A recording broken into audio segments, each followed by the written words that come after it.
Hello students, in this video we are going to cover chapter number 9 of your English course book, that is Apostrophe to the Ocean. Apostrophe to the Ocean is written by George Gordon Byron. Apostrophe to the Ocean is not exactly a poem, or at least it would be wrong to call it a standalone poem. ठीक है, मतलब ये जो poem है apostrophe to the ocean, ये actually एक complete poem नहीं है. ठीक है, इसको बल्कि अगर हम ये बोलें कि ये एक पोएम का पार्ट है तो ज़्यादा सही होगा. ओके, तो apostrophe to the ocean is actually a excerpt, मतलब वो एक पार्ट है, एक हिस्सा है एक लॉन्ग नैरेटिव पोएम का. ठीक है, एक लॉन्ग नैरेटिव पोएम है जो जॉर्ज गॉर्डन बायरन ने ही लिखा है, एंड उस पोएम का नाम है Childe Harold's Pilgrimage. It is also written by George Gordon Byron. It's also a very famous poem written by him, and he is also known as Lord Byron. इनको Lord Byron भी कहा जाता है. George Gordon Byron को Lord Byron भी कहते हैं. He was born in 1788 and died in 1824. That means in early 19th century. And Child Herald's Pilgrimage is written in 4 parts. This long narrative poem is written in 4 parts. That you have to remember कि ये जो long poem है, that means this Child Herald's Pilgrimage, ये 4 parts में लिखे गए हैं. और ये एक बार में पब्लिश नहीं हुआ था. ये 812 से लेकर 818, मतलब ये 6 साल का एक पीरियड है. इस 6 साल के बीच में पार्ट बाय पार्ट ये पोएम्स रिलीज हुए थे. Okay, so there are 4 parts. So part number 1, 2 and 3 are having 93 stanzas in it. जो पार्ट नंबर 1 है, 2 है और 3 है, इनमें 93 स्टैंजास हैं. लेकिन जो 4th पार्ट है उसमें 186 स्टैंजास हैं, और सभी स्टैंजास 9 लाइन्स के हैं. There are 9 lines in each and every stanzas. Okay, these are some figures that you have to just know, ठीक है, so that you have some information about it. ठीक है, now coming to Apostrophe to the Ocean, there are 7 stanzas and are drawn from the 4th part of Child's Herald Pilgrimage. This you have to remember that Child Herald Pilgrimage के 4th part से हमारा ये Apostrophe to the Ocean निकलता है. Child Herald Pilgrimage में total 186 stanzas हैं, as I have said in the last line. And out of those 186 stanzas, we are just reading 7 stanzas, that is grouped as a name, Apostrophe to the Ocean. The poem Apostrophe to the Ocean paints George Byron's view to the concept of man versus nature. ठीक है, John Byron जो है वो nature lover हैं, nature को बहुत ज़्यादा प्यार करते हैं, नेचर को बहुत ज़्यादा पसंद करते हैं. और जो ह्यूमन लोग जो हैं, जो इंसान हैं, वो किस तरह से नेचर को डिस्टर्ब करते हैं, हमेशा उसको एक्सप्लॉइट करते हैं. ठीक है, उस चीज से वो हमेशा ही थोड़ा दुखी रहते हैं, एंड इसीलिए वो पावर ऑफ नेचर को इनसरमाउंटेबल मानते हैं. मतलब उसका कोई एक्सेप्शन नहीं है. ठीक है, उसका कोई रीच नहीं है, मतलब कोई भी पावर ऑफ नेचर को टच नहीं कर सकता. There is no one who is more powerful than nature. That is what George Byron और George Gordon Byron is saying here, और Lord Byron is saying here. Okay, so this is the main idea of the poem from above.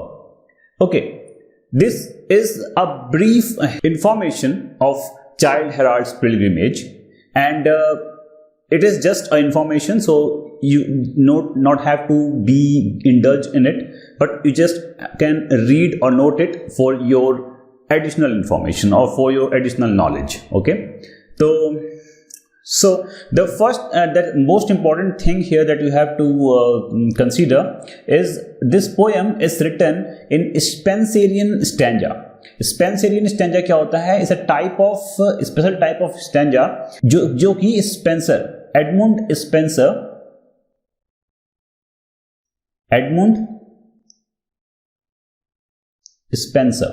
ठीक है, इन्होंने इस तरह के stanza को बनाया था। If you remember, while I was teaching sonnet, there was a type of sonnet called Spenserian sonnet. Okay, तो वही एडमुंड स्पेंसर हैं ये, इन्होंने भी इस स्टैंजा को भी बनाया था। इसको स्पेंसरियन स्टैंजा कहा जाता है। ठीक है, स्पेंसरियन स्टैंजा में होता क्या है कि देयर आर टोटल 9 लाइन्स। जैसे कि हमने देखा था कि सोनेट में 14 लाइन्स होते थे, यहां पे एडमुंड के स्पेंसर के जो स्पेंसरियन स्टैंजा है इसमें 9 लाइन्स होते हैं। There are 9 lines total. Okay, and out of these 9 lines there are 8 lines that are iambic pentameter. This iambic pentameter term I have explained in the sonnet 18 chapter of your class. sonnet 18 का जो chapter जो है मैंने बताया था, उसमें मैंने iambic pentameter क्या होता है ये बताया था मैंने। और वही iambic pentameter होता है, उसके जो फर्स्ट 8 लाइन्स होते हैं वो iambic pentameter में होते हैं। एंड जो लास्ट का एक लाइन होता है, that means you can say कि उनका जो स्टैंजा का फॉर्मेट होता है वो 8+1 का होता है। ठीक है, 8+1 = 9। जो 8 होते हैं वो iambic pentameter होते हैं, और जो लास्ट का एक बच जाता है वो iambic hexameter होता है। मतलब उसमें 5 मीटर नहीं होते, होता iamb भी है लेकिन उसमें iamb में 6 iambs होते हैं। देयर आर 6 iambs, इसीलिए उसमें 12 syllables होते थे। जैसा कि मैंने बताया था कि iambic pentameter में 10 syllables होते हैं, उसी तरीके से iambic hexameter में 12 syllable होते हैं। ठीक है, एंड इस तरह के iambic hexameter को Alexandrine भी कहा जाता है। So as I have said that this poem Childe Harold's Pilgrimage is divided into 4, that is in Canto 1, Canto 2, Canto 3 and Canto 4, and these are the information that I have given. You can read it. So we should be going to the next here. The title apostrophe to the ocean. An apostrophe is a figure of speech in which some absent or non-existent person or thing is addressed as if present or capable of understanding. ठीक है, apostrophe जैसे कि मैंने बताया था personification. If you remember, personification में क्या होता था कि पोएट जो होते हैं वो किसी नॉन लिविंग थिंग को लिविंग थिंग की तरह ट्रीट करते हैं, और या उसमें कोई लिविंग थिंग जैसी कोई क्वालिटी होती है। ठीक है, उसको ना बोलते हैं पर्सोनिफिकेशन। ठीक कुछ वैसा ही है एपोस्ट्रॉफी, बट एपोस्ट्रॉफी में क्या होता है कि पोएट जो होते हैं वो किसी एक नॉन लिविंग थिंग को एड्रेस करते हैं, मतलब उसको बुलाते हैं और उससे बात करते हैं, और ऐसा लगता है जैसे कि वो उन चीज़ों को समझ रहा है। ठीक है, वो कोई भी चीज़ हो सकता है, जैसे कि जो चीज़ वहाँ पे प्रेजेंट नहीं है, या फिर जैसे कि कोई पर्सन जिसकी डेथ हो चुकी है वो आज एग्जिस्ट नहीं करता, ऐसे किसी पर्सन के बारे में हम बात कर रहे हैं, या तो फिर कोई ऐसी चीज़ जो वहाँ पे प्रेजेंट नहीं है उसके सामने, लेकिन हम उस चीज़ के बारे में बात कर रहे हैं। ठीक है, या उससे बात कर रहे हैं, या उसको बुला रहे हैं, उसको एड्रेस करते हुए उसके बारे में बात कर रहे हैं। तो इस तरह के जो मेथड होता है पोएट का, उसको बोलते हैं apostrophe. It's a figure of speech. So, as the title is Apostrophe to the Ocean, we can easily suggest that the poet is here addressing ocean as if ocean is alive. ठीक है, यहाँ पे ocean को वो कई जगह पे कुछ स्टैंजास, कुछ लाइंस में ओशन को ऐसे ट्रीट करते हैं जैसे वो ओशन जो है वो उनके सामने है और अलाइव है, वो उनकी बातों को समझ रहा है। ठीक है, poet expresses his love and respect for the sea, and through it he expresses his love and respect for nature. ठीक है, इस पोएम में पोएट ने अपना लव और रेस्पेक्ट जो है, सी के लिए जो रेस्पेक्ट और लव है वो उसको एक्सप्रेस किया है, और साथ ही साथ उन्होंने इसके सी के थ्रू उन्होंने अपने लव और रेस्पेक्ट फॉर नेचर को भी एक्सप्रेस किया है। He also talks of the power of ocean which humans cannot control. वो साथ ही साथ एक पावर ऑफ ओशन के बारे में बात करते हैं, जो ओशन की ताकत है जिसको ह्यूमंस कंट्रोल नहीं कर सकते, ह्यूमन कैनॉट कंट्रोल इट। ठीक है, he says that all the destructions done by humans are limited to land.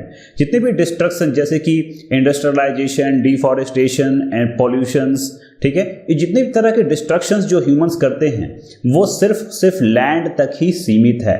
वो समुद्र तक इस चीज को नहीं ला सकते, अपने डिस्ट्रक्शंस को समुद्र तक नहीं ला सकते, अपने डिस्ट्रक्शंस को सी तक या ओशन तक नहीं ला सकते।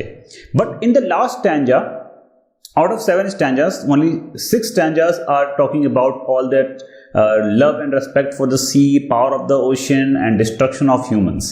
Okay, but the last stanza, it shows the other side of the ocean. We will see while explaining the poem. Okay, so now let's dive into the poem. Okay, so this is our poem, Apostrophe to the Ocean, written by George Gordon Byron. And as I have said, this poem is taken from Childe Harold Pilgrimage, Canto the 4th, and it was actually published in 1818.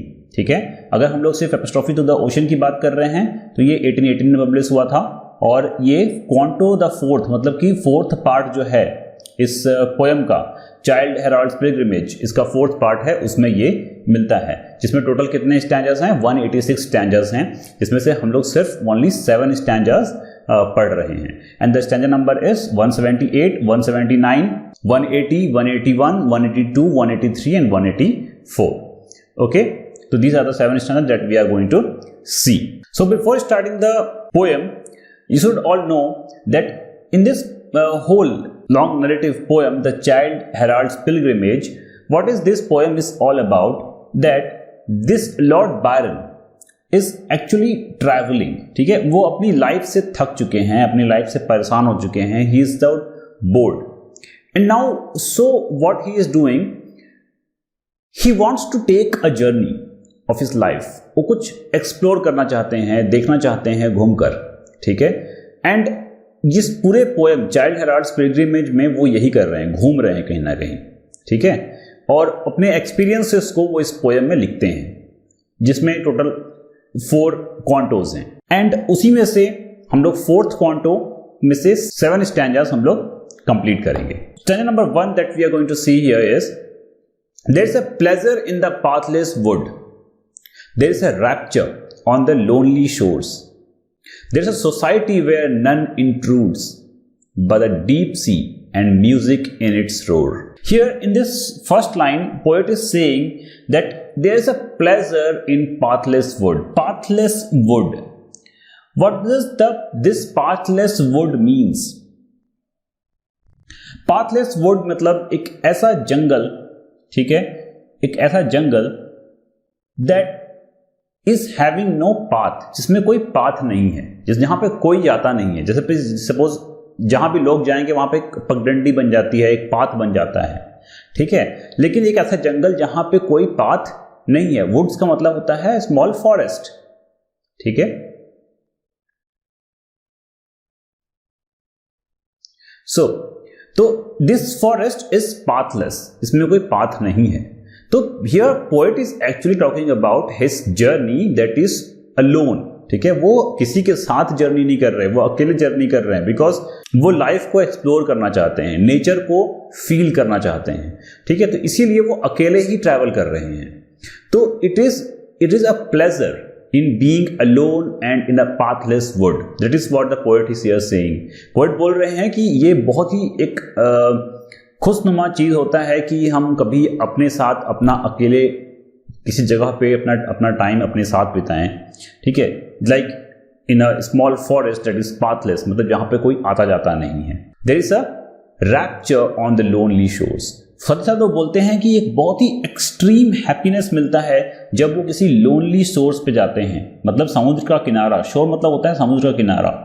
ठीक है, और वो समुद्र का किनारा जो है जिसकी बात यहाँ पे पोएट कर रहे हैं, वो लोनली शोर जो है वो बहुत ही खाली खाली सा है, वहां पे कोई जाता नहीं है.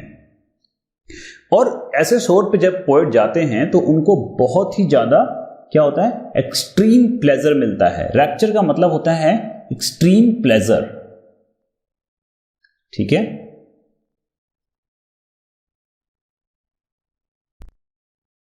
Extreme pleasure, and he is getting that extreme pleasure when he goes to a lonely shore. Then he says there's a society where none intrudes. वो बोलते हैं कि वहां पे एक सोसाइटी है, एक एसोसिएशन है. Basically poet is talking about the association between him and the sea. वो बोलते हैं कि मेरे और सी के बीच में एक एसोसिएशन सा है, वहां पे एक सोसाइटी बन जाती है वहां पे हमारे बीच में. ठीक है, जिसको जिसको कोई भी इंट्रूड नहीं कर सकता। इंट्रूड मतलब घुसपैठ करना, मतलब कोई बिना बताए घुस जाता है आपके घर में या आपकी शांति में, ठीक है। तो पोएट यहाँ बोलते हैं कि एक ऐसी सोसाइटी है जहां पे कोई भी इंट्रूड नहीं कर सकता, कोई भी अंदर नहीं घुस सकता। By the deep sea and music in its roar, I love not man the less but nature more. Then he says कि मैं ये जो सी का जो ये डीप सी है उसमें से एक म्यूजिक आता है। अगर आप कभी सी के आसपास कभी गए होंगे तो you have must have noticed that there is a music if you feel in at the shore. जब पानी जो है जब समुद्र लैंड की तरफ आता है एंड देन वापस जाता है, ठीक है, वहां पे एक साउंड होता है। पोएट उस साउंड को म्यूजिक कह रहे हैं, ठीक है। तो he is feeling that sound as a music और वो उनको बहुत ही ज्यादा प्लीजेंट लग रहा है, ठीक है।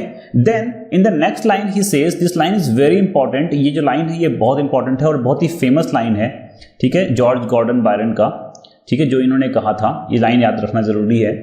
आई love not man the less but nature more. He says कि मैं इंसान से कम प्यार नहीं करता, मैं लोगों से कम प्यार नहीं करता, लोगों से भी प्यार करता हूं मैं, लेकिन जब बात नेचर की होती है तो मैं नेचर से ज्यादा प्यार करता हूं। मतलब नेचर मेरे लिए लोगों से ज्यादा बड़ा है, ज्यादा मेरे लिए प्यारा है, ठीक है। That is what poet is here saying. मतलब इसका मैं नेचर से प्यार करता हूं, इसका मतलब ये नहीं है कि मैं लोगों से प्यार नहीं करता, बट नेचर मेरे लिए पहले आता है। This is what the poet has said here. From these our interview is in which I steal from all I may be or have been before, ठीक है। द पोएट इज सेइंग कि ये जो इंटरव्यू है, interview यहाँ का मतलब है फेस टू फेस मीटिंग, ठीक है। इंटरव्यू का मतलब यहाँ पे है face to face, face to face meet between whom? Between the poet and the सी।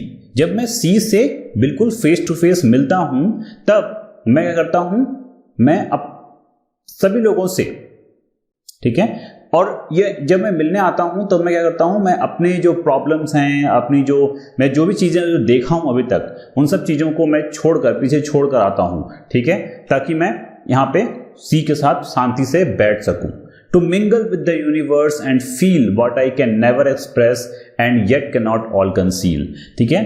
तो मैं यहां पे आता हूं समुद्र से, जब भी मैं मिलता हूं, जब भी मैं फेस टू फेस मिलता हूं, ठीक है, तब मैं अपनी सारी प्रॉब्लम्स को कहीं दूर रख देता हूं, कहीं छोड़ देता हूं और मैं बिल्कुल इस यूनिवर्स के साथ में मिल जाता हूं। मेरी जो फीलिंग्स, जो भी चीज़ मैंने आज तक पाई हैं, जो भी चीज़ मैंने आज तक फील की हैं, वो सभी चीज़ जो हैं वो यूनिवर्स के साथ मिल जाती हैं और उस समय जो मैं फील करता हूं, जो एक्सप्रेशन, जो खुशी मुझे होती है, वो मैं एक्सप्रेस नहीं कर सकता और मैं छिपा भी नहीं सकता, ठीक है। This is what in the last line he says कि that happiness, that thing that I have at that time, जो मैं फील कर रहा हूं उस समय, ठीक है, उसको मैं आई कैन नेवर एक्सप्रेस दैट, मैं उसको एक्सप्रेस भी नहीं कर सकता और साथ ही साथ yet can not all conceal, ना ही मैं उसको छिपा सकता हूं। कंसील का मतलब होता है हाइड करना, ठीक है।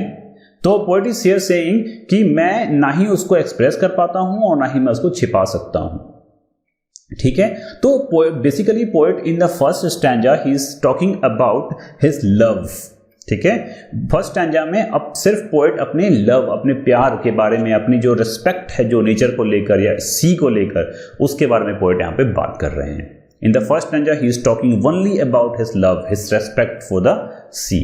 Now we should go to the next stanza. Roll on thou deep and dark blue ocean, roll. Then 1,000 fleets sweep over thee in vain. Man marks the earth with ruin, his control stops with the shore upon the watery plain.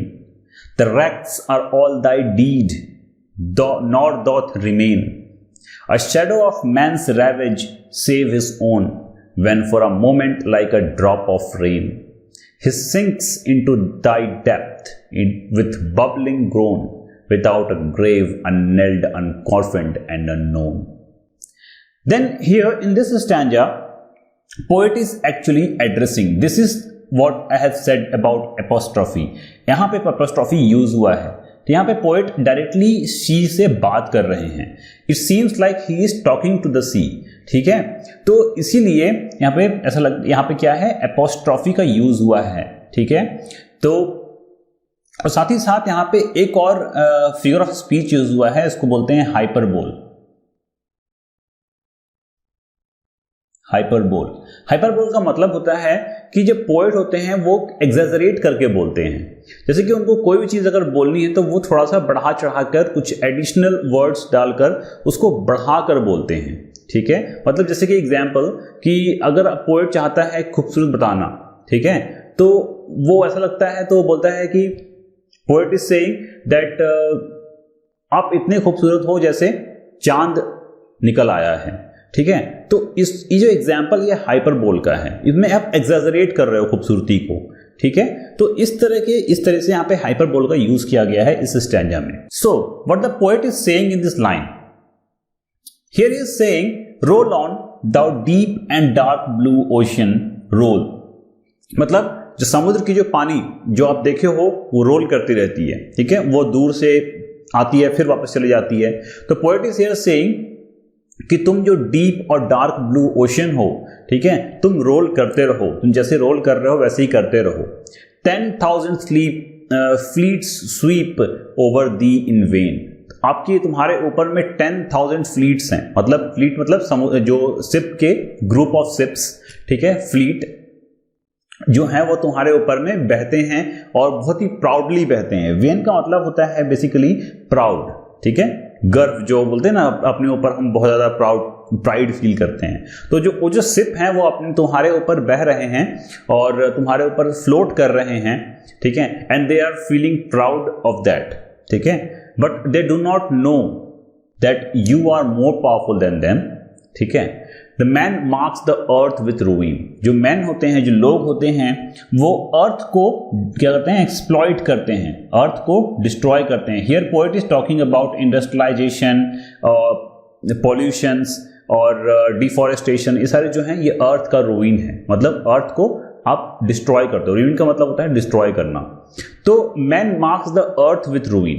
अर्थ को तो man जो होते हैं, जो लोग होते हैं, वो अर्थ को तो डिस्ट्रॉय कर लेते हैं, वहां पे उनका कंट्रोल होता है। लेकिन जैसे ही वो सी के शोर पे आते हैं, ठीक है, upon thy watery plain the wreck are all thy deed not doth remain, ठीक है। मतलब कि जैसे ही वो हमारे शोर के पास आते हैं, आपके समुद्र के शोर के पास आते हैं, उनका जो कंट्रोल है वो खो जाता है, वो तुम्हें डिस्ट्रॉय बिल्कुल भी नहीं कर सकते, ठीक है। They cannot destroy you. Whatever they are doing on earth, they can do on earth only, but they cannot do anything to you, ठीक है। The wrecks are all thy deed, ठीक है। तो यहां पे बोल रहे हैं कि जो हमारे शोर पे जो रैक्स हैं, रैक्स मतलब ये जो भी डिस्ट्रॉयड चीजें होती हैं, जो सपोज कोई शिप है टूट गया, वो जो रैक है, उसका जो कचरा है वो पानी की नदी के किनारे आकर जमा हो जाता है शोर पे। तो यहाँ पे poet is saying that all the wrecks that are remaining on the shore are all because of you. तुमने ही इन सभी चीजों को तोड़कर, इन सब चीजों को जो चीजों का जो रैक है वो वहां पे इकट्ठा करके रखा हुआ है, ठीक है। A shadow of man's ravage save his own, when for a moment like a drop of rain, ठीक है। तो जो इंसान की जो क्रूएलिटी होती है, ठीक है, ये तुम्हारे सामने कुछ भी नहीं है, वो अपने पास ही रखें, बिकॉज उनके लिए वो जो तुम्हारे लिए वो जो मैन के जो गुस्सा है या मैन का जो रूडनेस है, वो तुम्हारे लिए एक बस ड्रॉप ऑफ रेन की तरह है। लोग जो है तुम्हारे लिए बस एक ड्रॉप ऑफ रेन की तरह हैं, they are nothing for you, ठीक है। He sinks into thy depth with bubbling groan. वो जो इंसान है, वो इंसान तुम्हारे अंदर डूब जाएगा, ठीक है, तो एक बबलिंग ग्रोन की तरह। बबलिंग मतलब जो पानी में कोई इंसान डूबता है तो कैसे उसके जो आवाज निकलती है उसके गले से, ठीक है, दैट इज बबलिंग। मतलब आप देखोगे कि कोई अगर पानी में डूब रहा है तो क्या होता है, बबल्स निकलते हैं पानी में से, ठीक है, तो that is the bubbling grown, okay.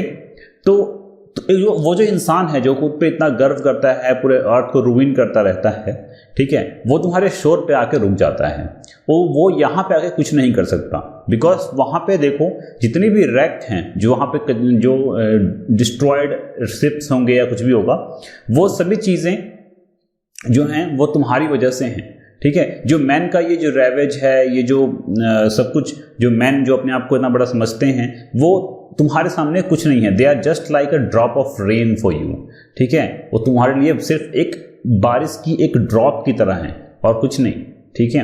और तुम जब चाहो उनको इजीली डुबा सकते हो and they will get they will sink in the depth of you, ठीक है, ऑफ यू और your depth into your depth with bubbling groan and they will have no grave, ठीक है, विदाउट अ ग्रेव। और जब वो तुम्हारे अंदर डूब जाएंगे, ठीक है, तो कभी उनकी बॉडी तक तुमको नहीं मिलेगी, किसी को नहीं मिलेगी। They will all be unknown, ठीक है, they will all be unknown, uncoffined and unknelled. Unknelled का मतलब है जब आप किसी की डेथ जाती है तो बाकी बहुत सारे लोग क्या होते हैं, इकट्ठा होते हैं, वहाँ पे एक बेल बजाया जाता है, ठीक है।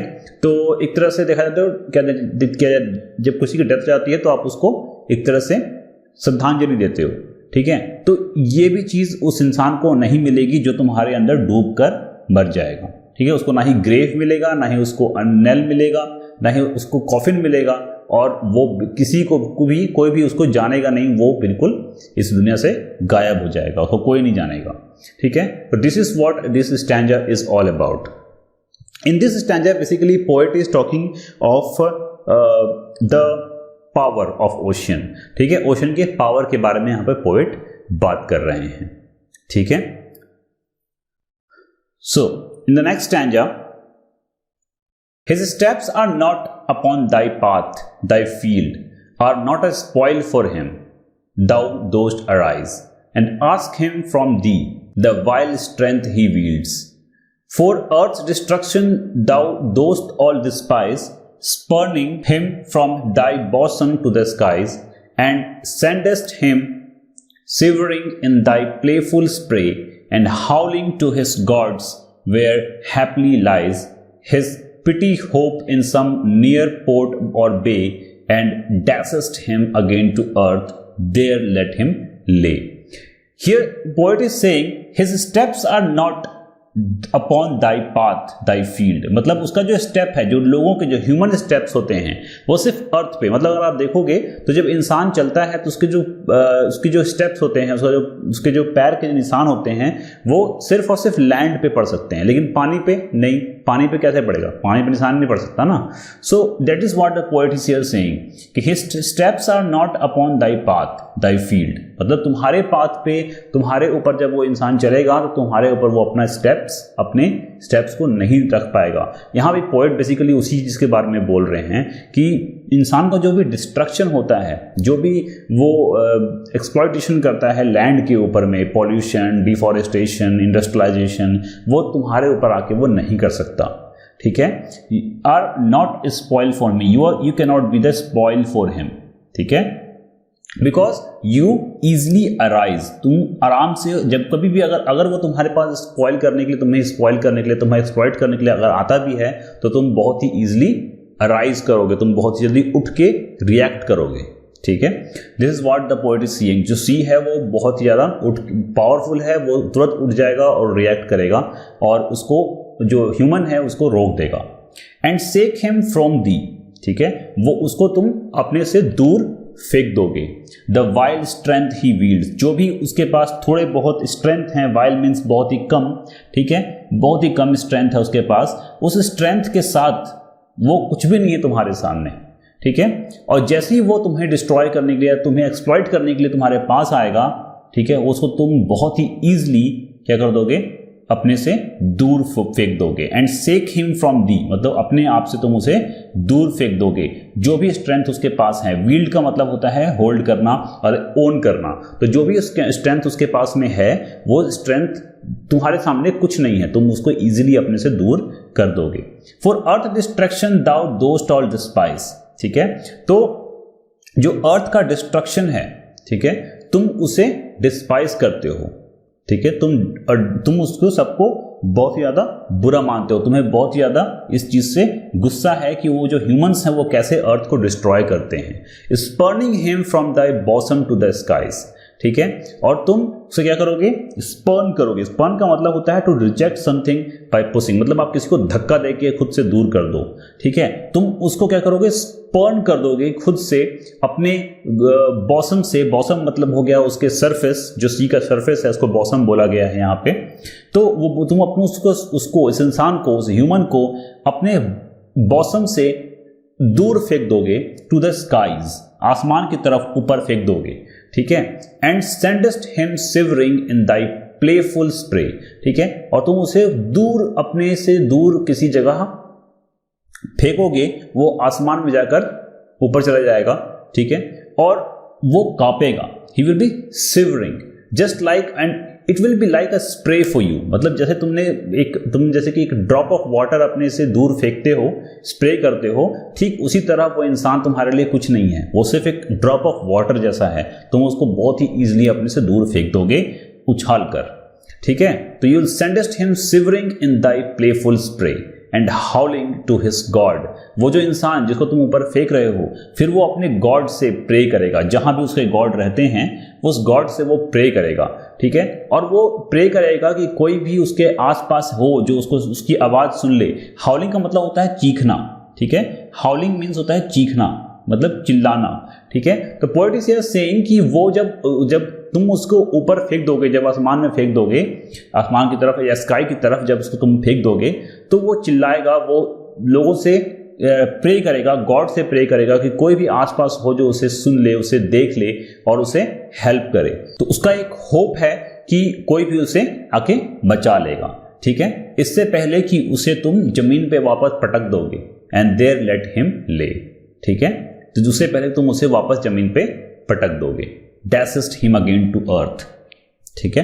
तो in this stanza basically poet is actually telling कि तुम्हारा जो इंसान का जो डिस्ट्रक्शन है, जो भी वो करता है अर्थ के ऊपर, वो तुम्हारे ऊपर आके नहीं कर सकता। लेकिन अगर इन केस वो कोशिश करता भी है आने का, ठीक है, तो तुम इतने पावरफुल हो उसके छोटे से बहुत ही कम स्ट्रेंथ के सामने कि तुम उसको एक ड्रॉप ऑफ वाटर की तरह खुद से बहुत दूर फेंक दोगे आकाश की तरफ, आसमान की तरफ। और जब वो आसमान की तरफ होगा तो वो कांप रहा होगा, वो चिल्ला रहा होगा, ठीक है, अपने भगवान से प्रे कर रहा होगा कि कोई उसको आकर बचा ले, जिससे पहले कि तुम उसे जमीन पे वापस पटक दोगे। यहाँ पे भी इस स्टैंजा में भी basically poet is talking about the strength of the sea, ठीक है, सी के स्ट्रेंथ के बारे में ही पोएट यहाँ पे बात कर रहे हैं। In the fourth stanza, the armaments which understrike the walls of rock-built cities, biting nations quake, and monarchs tremble in their capitals. The oak leviathans, whose huge ribs make their clay creator the vain title take of Lord of Thee and Arbiter of War. These are thy toys, and as the snowy flakes, they melt into thy east of waves, which mar like the Armada's pride or spoilt of Trafalgar. So, in this stanza, poet is talking about the armaments. Armaments means होता है weapons, ठीक है, weapons और जो हथियार होते हैं जिससे हम लड़ते हैं, जैसे कि मिसाइल हो गया, गन हो गया, and bow and arrow, swords and everything that are armaments. Okay, the poet is here talking about the armaments that thunder strike the walls, मतलब जो दुश्मन के यहाँ की तरफ जब हम वॉर करते हैं या जब हम अटैक करते हैं तो उनकी वॉल्स जो है वो हिल जाती हैं। इतने खतरनाक आर्मामेंट्स हैं लोगों के पास, इतने खतरनाक आर्मामेंट्स हैं ह्यूमंस के पास में, जो दुश्मन के वॉल्स को हिला देती है, उनके ऊपर गर्जन करती है। थंडर स्ट्राइक मींस गर्जन, ठीक है, जब बिजली कड़कती है तो गर्जने की आवाज आती है, उसको बोलते हैं थंडर स्ट्राइक, ठीक है। तो थंडर स्ट्राइक की तरह एक गर्जन करती है ये जो आर्मामेंट्स होती हैं, और साथ ही साथ ये रॉक बिल्ट सिटीज को भी हिला कर रख देती हैं, बिडिंग नेशंस को भी हिला कर रख देती हैं। जो मोनार्क्स हैं, जो राजा हैं, जो किंग्स हैं, वो भी क्या होते हैं, कांपने लगते हैं अपने कैपिटल के अंदर बैठे हुए। The oak leviathans whose huge ribs make their clay creator the vain title take of Lord of Thee and Arbiter of War. ठीक है। यहाँ पे ओक लेवियथन यूज हुआ है वर्ड। लेवियथन एक मॉन्स्टर है, एक सी मॉन्स्टर है जो एक मिस्टिकल कैरेक्टर है। माइथोलॉजी में ये कैरेक्टर या फिर ये एनिमल इस तरह का कोई क्रिएचर दिखाई देता है, ये असल में नहीं होता, लेकिन फिर भी पोएट ने यहाँ पे यूज किया है और ये बताने के लिए कि जो लेवियथन है ये तुम्हारे अंदर रहता है। ये बहुत ही बड़ा एक मॉन्स्टर है जो बहुत ही इजीली किसी भी सिटी को डिस्ट्रॉय कर सकता है, ठीक है। जो प्राउडली अपने आप को बहुत पावरफुल समझते हैं, उनको एक चुटकी में, एक सेकंड में वो बहुत ही आसानी से उसको डिस्ट्रॉय कर सकता है। ये तुम्हारा लॉर्ड है और ये आर्बिटर ऑफ वॉर है, मतलब वॉर को ख़त्म करना, वॉर को बैलेंस करने वाले होते हैं, उसको आर्बिटर ऑफ वॉर कहा जाता है, ठीक है। तो यहाँ पे ये जो लेवियथन है ये एक आर्बिटर ऑफ वॉर है। These are thy toys. फिर पोएट बोलते हैं कि ये जो चीज़ें हैं, ठीक है, ये जो आर्मामेंट्स हैं, ये जो लेवियथन है, ये सब तुम्हारे खिलौने हैं, ठीक है। ये जो समुद्र की बात हम कर रहे हैं तो समुद्र के लिए, तुम्हारे लिए ये सारी चीज़ जो हैं खिलौने हैं। एज द स्नोई फ्लेक्स, ये सब सिर्फ तुम्हारे लिए एक स्नोई फ्लेक्स की तरह है, छोटे छोटे पार्टिकल्स, टुकड़े हैं ये तुम्हारे लिए, जो अगर तुम इनको तुम्हारे ऊपर गिरेंगे तो ये तुम उनको चुटकी में मेल्ट कर दोगे। They will melt in you, ठीक है। वो तुम्हारे अंदर, तुम्हारे वेव्स के अंदर में मेल्ट हो जाएंगे, ठीक, पता भी नहीं चलेगा कहाँ गए, ठीक है। And they will get destroyed inside you. मार मतलब होता है टू बी स्पॉइल्ड और रूइंड, ठीक है। तो ये जो चीज़ें हैं, छोटी छोटी चीज़ें, जो आर्मामेंट्स और ये सब चीज़ें, ये सिर्फ ह्यूमंस के लिए ही अच्छे हैं, ठीक है, लेकिन ये सब तुम्हारे सामने कुछ भी नहीं है। They are like toys for you. ये सिर्फ तुम्हारे लिए एक खिलौने हैं और तुम इजीली इनको स्नोफ्लिक्स की तरह तोड़कर अपने अंदर मेल्ट कर लोगे, है ना। और इसका एक बहुत अच्छा एग्जाम्पल यहाँ पे दिया हुआ है in the last line, just like the armadas pride and spoil of Trafalgar. Okay, armadas pride जो है, आर्माडास बेसिकली है क्या, एक ये दोनों जो पार्ट हैं ये हिस्ट्री से लिए गए हैं, ठीक है। आर्माडा बेसिकली है ग्रुप ऑफ 130 शिप्स, ठीक है, ग्रुप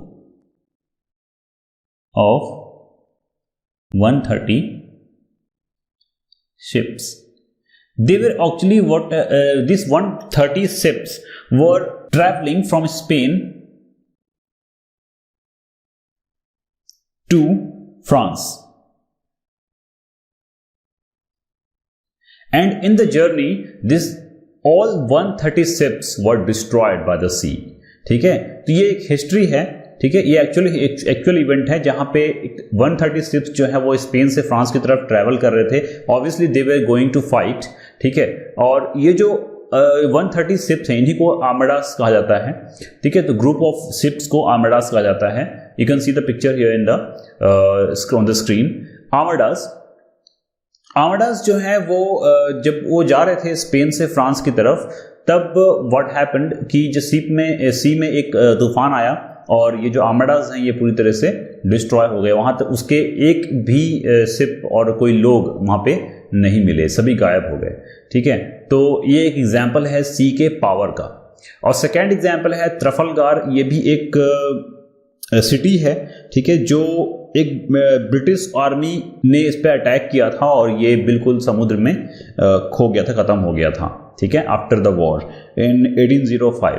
तो ये दोनों ही एक अच्छे एग्जाम्पल हैं जहाँ पे सी ने काफ़ी बड़ा डिस्ट्रक्शन किया था अर्थ के ऊपर में, ठीक है। तो this also shows the power of the sea के पावर के बारे में बताता है ये स्टैंजा भी, ठीक है। Thy swords are empires changed in all save thee. Assyria, Greece, Rome, Carthage, water they. Thy water washed them power while they were free.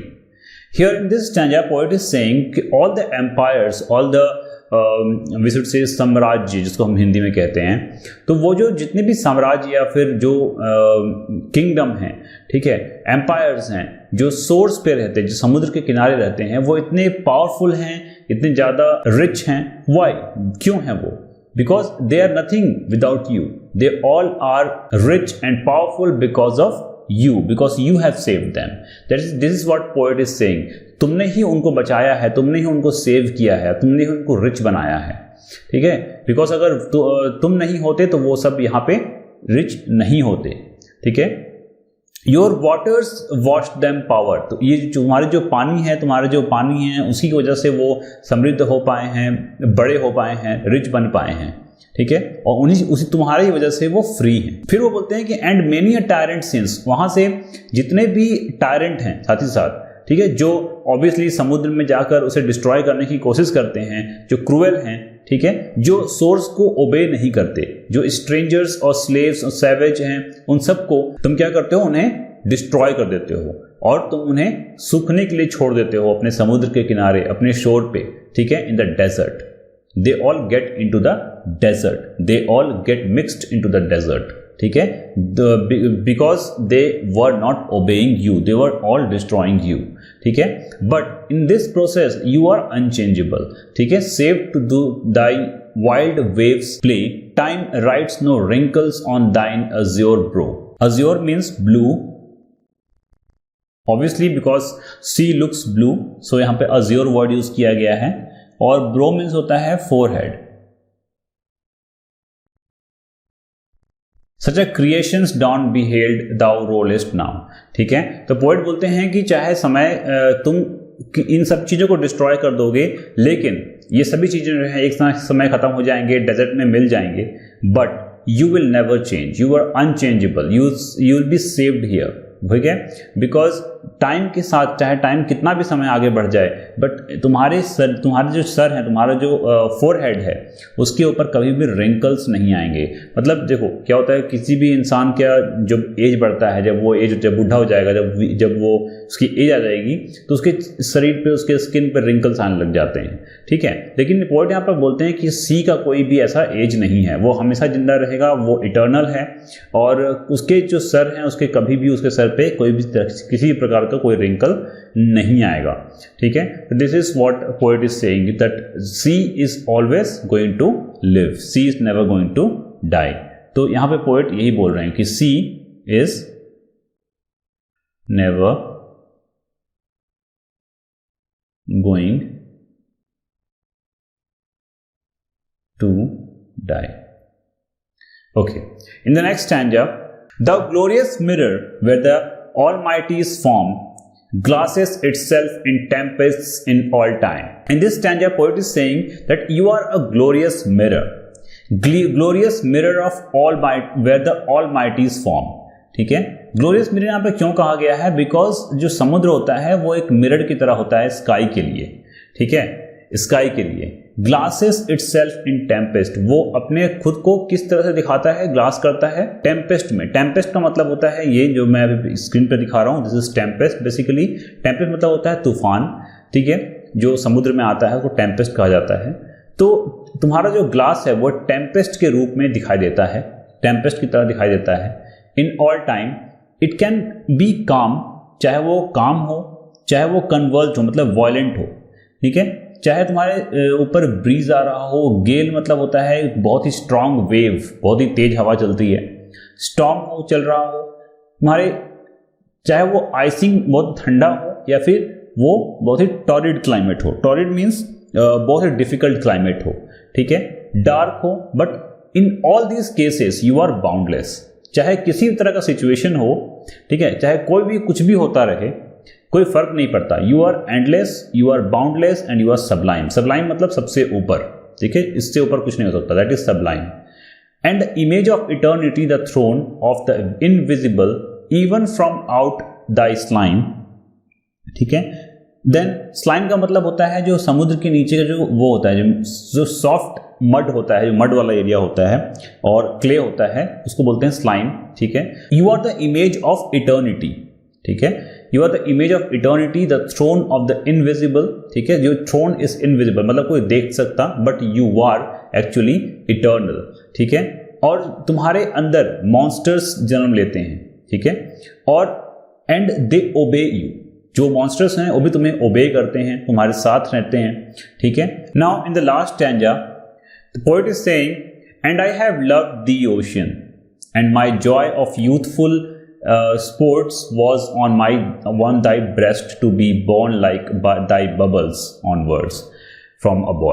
Here the poet is actually talking about his childhood, ठीक है, अपनी child. यहाँ पे poet basically ocean के other side के बारे में बात करते हैं, जैसे कि मैंने इंट्रोडक्शन में कहा था कि इन the last stanza poet actually talks about the other side of the ocean. अभी तक पोएट जो थे वो ओशन के वॉयलेंट साइड को दिखा रहे थे, अग्रेसिव साइड था उसको दिखा रहे थे, लेकिन in this stanza poet is talking about oceans other side, ठीक है।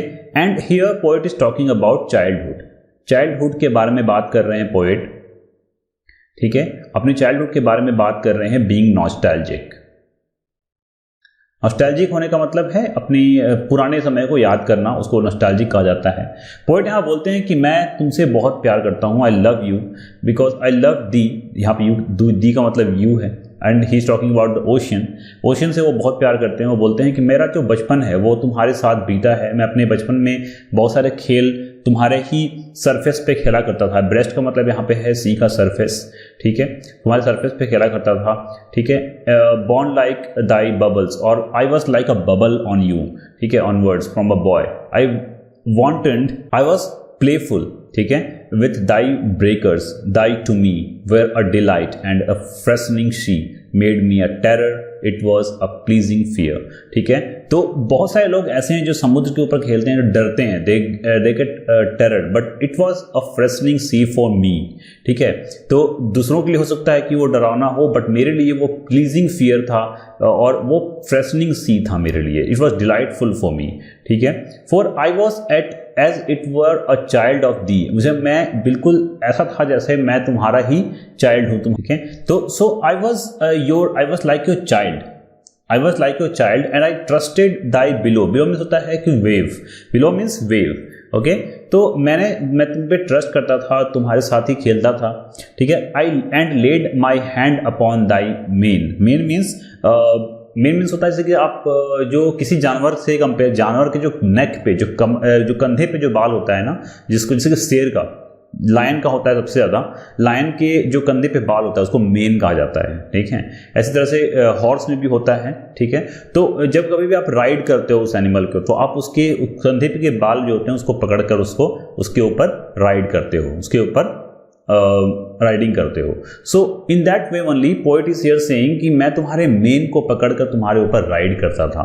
मतलब here poet is actually saying that वो सी के ऊपर राइड किया करते थे, सी के ऊपर खेला करते थे, ठीक है। इसलिए वो सी से बहुत प्यार करते हैं, सी का उनका बचपन से ही काफ़ी अटैचमेंट है और इस वजह से वो सी को बहुत ज़्यादा पसंद करते हैं, ठीक है। तो यहाँ पे पूरे पोएम में poet is actually saying that he loves ocean or nature and he object the destruction of human beings, ठीक है।